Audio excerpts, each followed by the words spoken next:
త్రిమూర్తుల నోమండి. దీనికోసం మనకి 3 కొత్త ప్లేట్స్ కావాలి.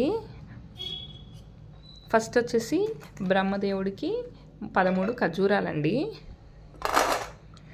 సెకండ్ వచ్చేసి విష్ణుమూర్తికి 13 తులసి దళాలండి. నెక్స్ట్ వచ్చేసి శివుడికి 13 విభూది ఉండాలండి.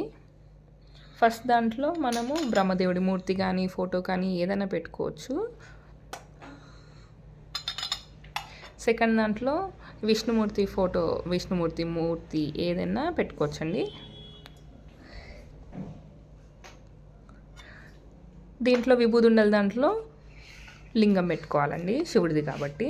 ఈ 3 ఇలా పెట్టుకున్న తర్వాత మధ్యలో గౌరమ్మం చేసుకొని మనం నోముకున్న తర్వాత ఫస్ట్ మనం ఈ ఖర్జూరది ఆడపడుచుకి ఇవ్వాలి.